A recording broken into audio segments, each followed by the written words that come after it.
Israeli fire killed and wounded dozens of Palestinians near a food distribution site in southern Gaza on Tuesday, local authorities said. That's as for a third day running, chaos and bloodshed marred an aid programme run by a US-backed private aid group. This is the body of Reem Zaidan, killed as she waited for food with her children. Her 15-year-old son Ahmed describes what happened. We haven't eaten in 2 months. Everything has been under siege. Of course we were going to go. Today my mother was telling my brother, "Lean over, lower your head, do what I'm doing."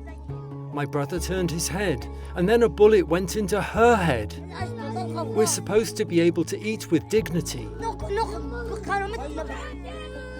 The Israeli military said its forces had opened fire on a group of individuals who had left designated access routes near the distribution centre in Rafah, and that it was investigating. As Reem's body was carried away, her brother Khalid shouts, "These are death traps, death traps." The Gaza Humanitarian Foundation began distributing aid last week amid widespread hunger. It is endorsed by Israel, but the United Nations has called its distribution centres militarised and says Palestinians are forced to risk their lives for food.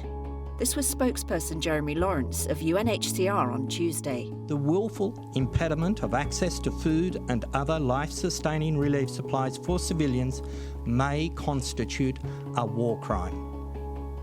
The threat of starvation, together with 20 months of killing of civilians and destruction on a massive scale, repeated forced displacements, intolerable, dehumanising rhetoric and threats by Israel's leadership to empty the Strip of its population, also constitute elements of the most serious crimes under international law.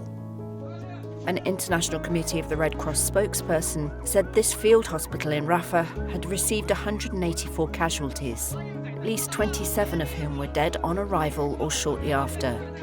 The Gaza Humanitarian Foundation said it distributed 21 truckloads of food early on Tuesday, and that the aid operation was conducted, quote, safely and without incident within the site.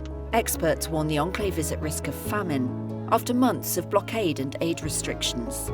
There have been reports of repeated killings over the past 3 days near Rafah, as crowds gather before dawn. Reuters could not independently verify the reports. Palestinians who collected food boxes on Tuesday described scenes of pandemonium, with no one overseeing the handover of supplies or checking IDs, as the crowds jostled for provisions. The United Nations has called for an investigation into the killings.